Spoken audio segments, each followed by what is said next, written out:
Yo creo que lo que viene sucediendo en el país es un proceso que no inició ayer o con el estado de excepción. Hay muchos antecedentes que ya nos han puesto en alerta. Sin embargo, el Estado en su condición de interdicto, el Estado en su condición de indefensión que tiene ahora, y que no ha podido controlar esta arremetida del crimen organizado porque no ha entendido cómo funciona ese sistema, y en cambio el sistema criminal ha entendido perfectamente cómo debilitar al Estado ecuatoriano, nos ha llevado hasta este momento. Yo voy a poner algunos antecedentes. Ya en el 2018 hubo atentados en San Lorenzo que terminaron y privaron la vida a periodistas.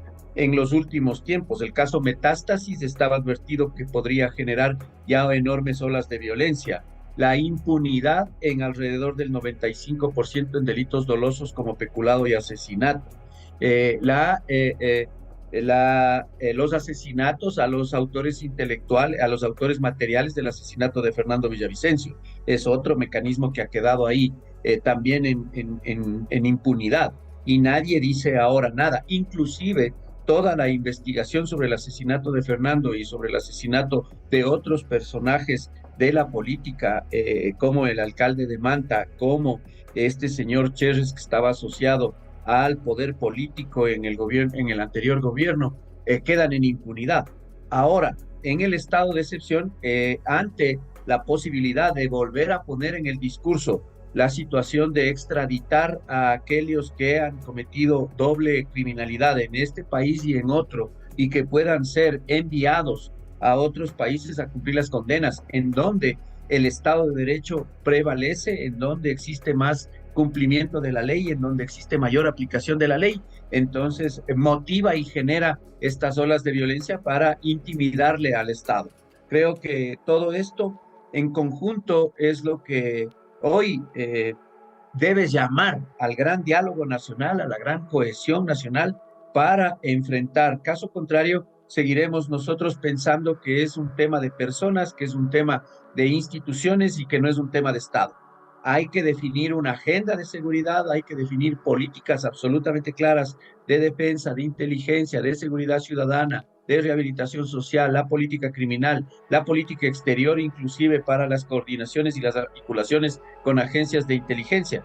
De no haber esto, nos quedaremos nuevamente con esta deslegitimidad que va existiendo en los funcionarios, estaremos cambiando personas, pero no estaremos nunca construyendo una política de Estado. Y sin duda, es impensable. Nosotros no creíamos que iban a tomar estas decisiones, porque el presidente Noboa llega con una base electoral, sin duda, que estaba acompañado con la votación de Fernando Villavicencio. Es un 22% de votantes que aportaron a la candidatura que ahora gobierna. Sin embargo, él decidió hacer un pacto con quienes nosotros creemos representan, y es la parte poco democrática y más ligada a esta posición autoritaria y a esta posición mafiosa progresista. El plan de gobierno que se había diseñado para la candidatura de Fernando Villavicencio y la cual nosotros compartíamos, pasaba desde una claridad conceptual sobre temas de seguridad multidimensional, porque la inseguridad tiene múltiples dimensiones y esas dimensiones hay que solucionarlas. No es solamente la seguridad ante la posibilidad de que uno sea violentado en la calle, uno sea atacado o atracado en la calle o en su hogar. Tiene que ver con seguridad alimentaria, tiene que ver con seguridad jurídica, tiene que ver, esto es lo que garantiza gobernabilidad, con un buen gobierno que luche contra la corrupción y que luche contra las mafias, un gobierno que represente la transparencia, un gobierno que asegure salud sanitaria, seguridad vial, que asegure también la economía, que esté no ligada a mercados criminales, sino una economía sana, una economía que permita a la sociedad ecuatoriana hacer negocios éticos y que de ahí se produzca la competitividad necesaria para el incremento de la producción y para ampliar mercados. Entonces, la seguridad multidimensional pasa por un sinnúmero de factores, que es lo que nosotros habíamos planteado. Y ante el problema específico que teníamos de presencia de crimen organizado y ante la presencia sin duda, de los actos violentos y terroristas que estaban cometiendo estas organizaciones que quedan en impunidad, reconstruir institucionalidad, reconstruir el sistema de justicia, reconstruir un modelo de cercanía con policía comunitaria, con policía preventiva, pero también un modelo de policía investigativa, una policía antimafia, un modelo carcelario. Planteaba Fernando la posibilidad de construir una cárcel en el oriente en una instalación militar, porque el principio es el mismo: aislar bajo un régimen especial a aquellos que no quieren someterse a la rehabilitación social. Pero eso fue desechado y, sin embargo, bajo un concepto absolutamente abstracto de gobernabilidad, el presidente actual decidió unirse con la Revolución Ciudadana para, en la Asamblea Nacional, aparentemente de una manera civilizada, aprobar las leyes, pero no las leyes que beneficien al país, no las leyes de calidad que hoy se necesita, como la extinción de dominio, como la ley de inteligencia, como la ley de extradición, como la ley de registro de digital de ADN para identificar autores de delitos, sino más bien mecanismos ahí muy populistas que lo único que den es una posibilidad ante los ciudadanos de que se está realizando alguna acción, pero que no cambie ninguna realidad. Es importante, insisto, los indicadores de un buen gobierno son lucha contra la corrupción, transparencia, eficiencia en el Estado en términos de economía, de salud, de educación, calidad de educación, calidad de salud. Pasa por también contar con leyes que permitan que se aplique de forma rígida y firme esa norma para evitar la impunidad, y también mecanismos que nos hagan mucho más competitivos con el exterior. Esas eran las propuestas básicamente de Fernando. Eso ha quedado por un lado. Ahora, cuando ya estalla, entonces ahora sí todos nos convocamos a esa gran unidad. Ahora sí, de manera discursiva, quieren ganar el relato, quieren ganar la narrativa de que el Ecuador es democrático y que el Ecuador junto va a luchar contra este mecanismo.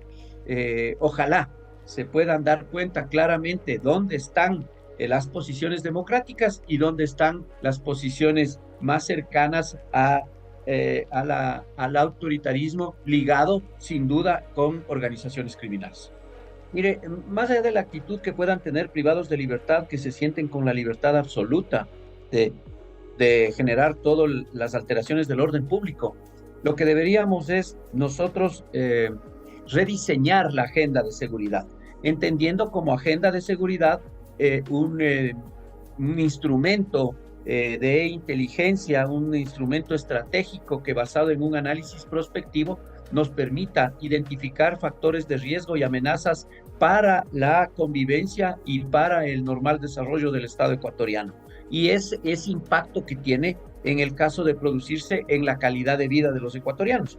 Entonces, un factor de riesgo sin duda es la economía ilegal, un factor de riesgo sin duda es la impunidad, un factor de riesgo es no contar con una política de rehabilitación social y un modelo penitenciario. Porque entender que simplemente es la conducta o el momento de ira o de irracionalidad que tenga un grupo de PPLs el que genera todo este desorden es muy básico. El problema es demasiado complejo como para entenderlo desde esa simplicidad. Lo que hay que buscar es que creemos a nivel nacional un modelo que atienda a los privados de libertad que cometieron delitos menores o contraventores de policía que la gestión puede ser municipal, porque son ciudadanos de una localidad los que infringieron y es necesario que ahí se genere toda esta posibilidad de reinsertarlos en la sociedad y que inclusive pueden ser un aporte, no un consumo estando privados de libertad. Pueden trabajar, pueden hacer muchas de las actividades. Pero hay otro grupo que no quiere rehabilitarse. ¿Qué hacemos con ellos? A ese grupo el modelo tiene que darles un régimen disciplinario especial y tiene que revisarse la posibilidad de contar con beneficios penitenciarios. Eso se conoce ya en términos generales como la seguridad física del centro y la seguridad procedimental.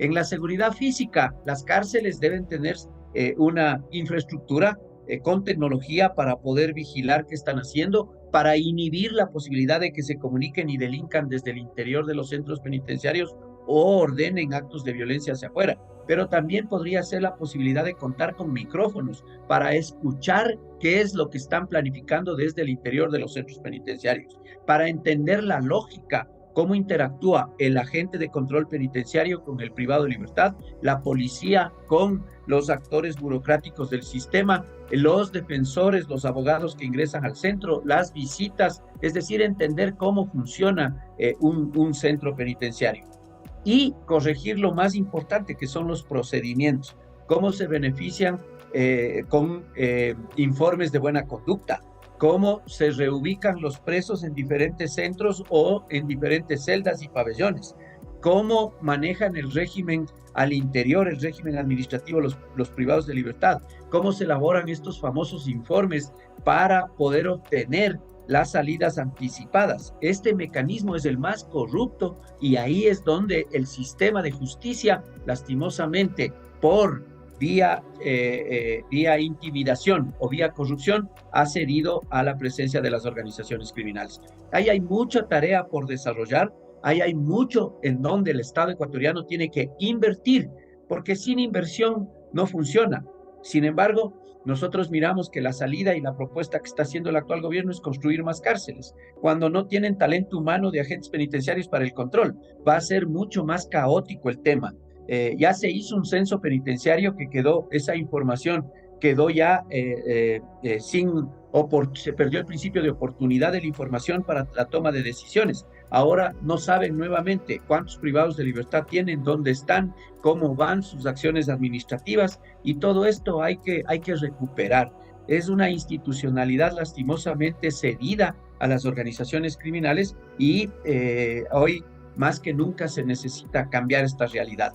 Pero también una cosa es recuperar el orden con la fuerza del Estado, pero también yo creo que es importante ahora que en términos democráticos también le devolvamos seguridad y percepción de seguridad a los ecuatorianos. ¿Cómo?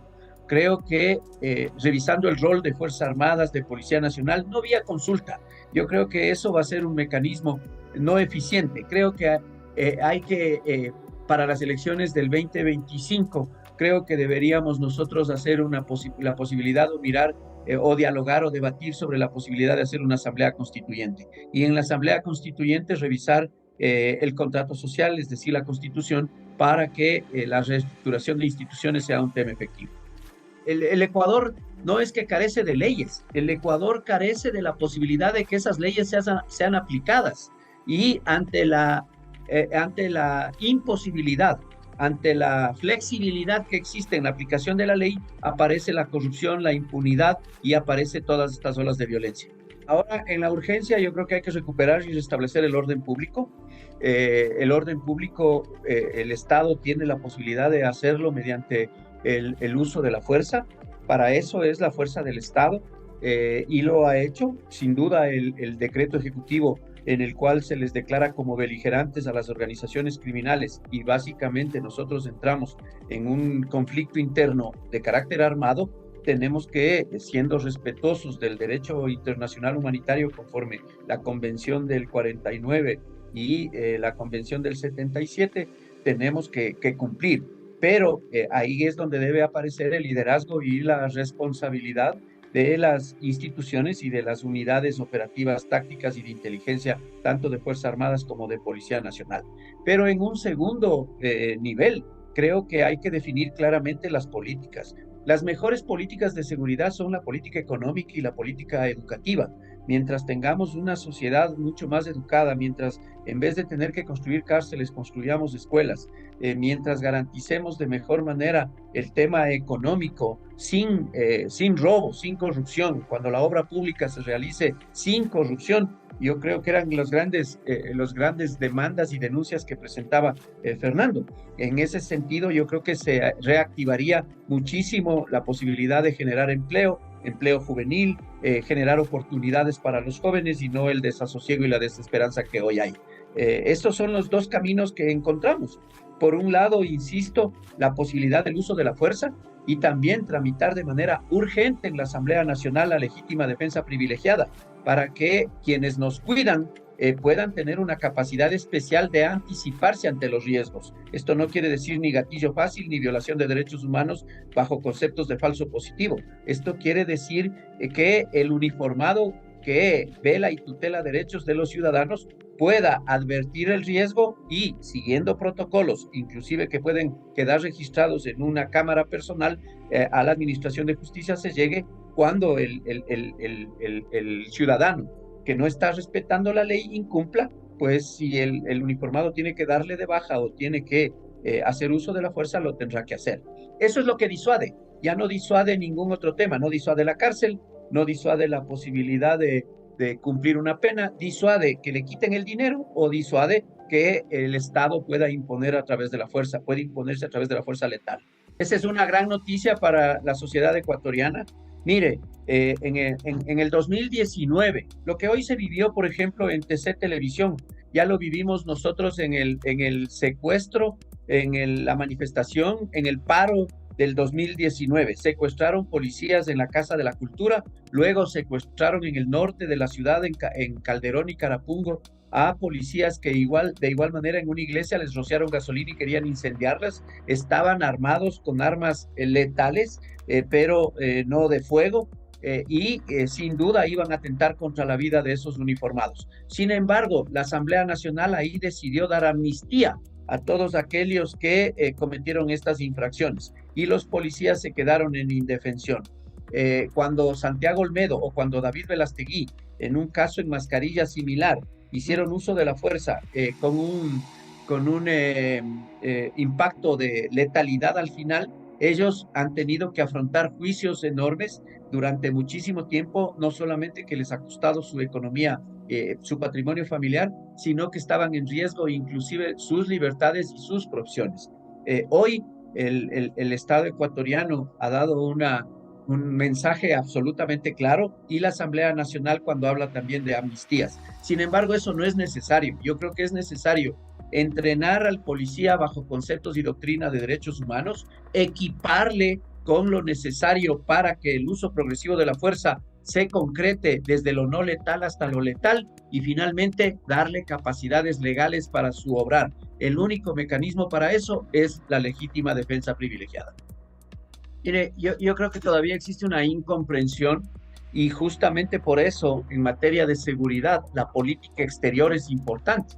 Nosotros para que se materialice y se cumpla con la ley, tanto de extinción de dominio como de extradición, es importante que se cumplan dos principios. El primero, un principio de doble criminalidad, es decir, que en los dos estados donde se va a firmar el convenio esté tipificado de la misma forma el delito. Y ya para la extinción de dominio, el principio fundamental es decomiso anticipado.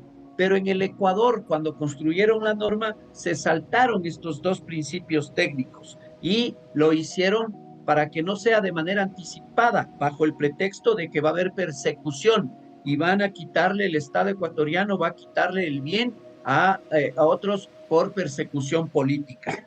Así no funciona este tema. Hay que llegar con los elementos de convicción sin duda sobre la base de una investigación sostenida, pero el decomiso tiene que ser anticipado y el principio de doble criminalidad debe existir.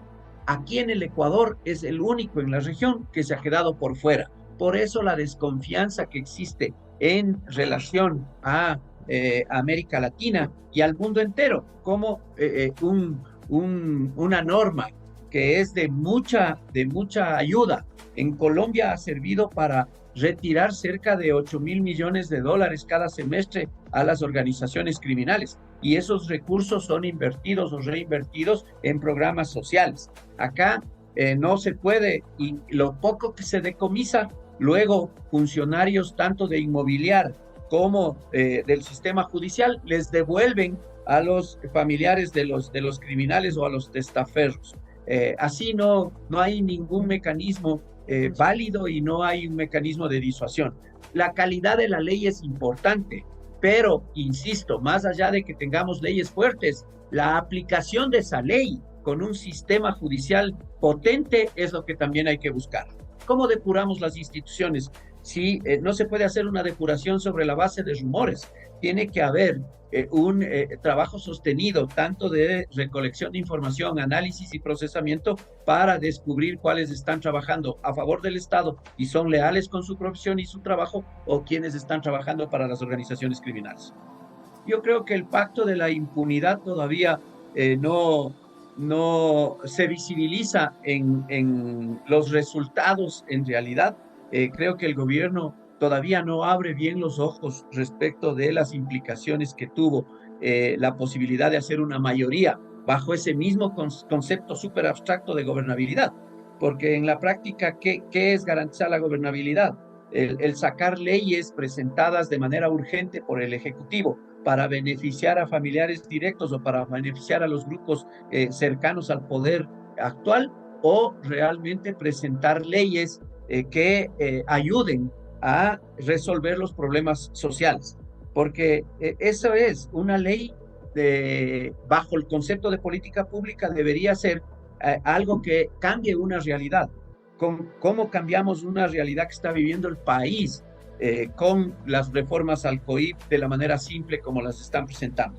Así no se va a poder, y lo único que hacemos es alargar la desesperanza y cambiar esos indicadores. Seguirá creciendo la tasa de homicidios y seguirá creciendo lastimosamente la migración irregular de ecuatorianos en búsqueda de un futuro mejor en otros lugares y en otros territorios. Yo miro desde el optimismo. Yo creo que más allá de lo que ya hemos sufrido como sociedad ecuatoriana, creo que estos momentos son importantes para que todos nos sentemos en un gran acuerdo por el país, en una gran unidad. El Ecuador necesita ahora cohesión, y esa cohesión tiene que traducirse en políticas efectivas, con transparencia, rindiendo cuentas a los ciudadanos, sin ambiciones personales de carácter política, sino simple y llanamente como un legado para las nuevas generaciones.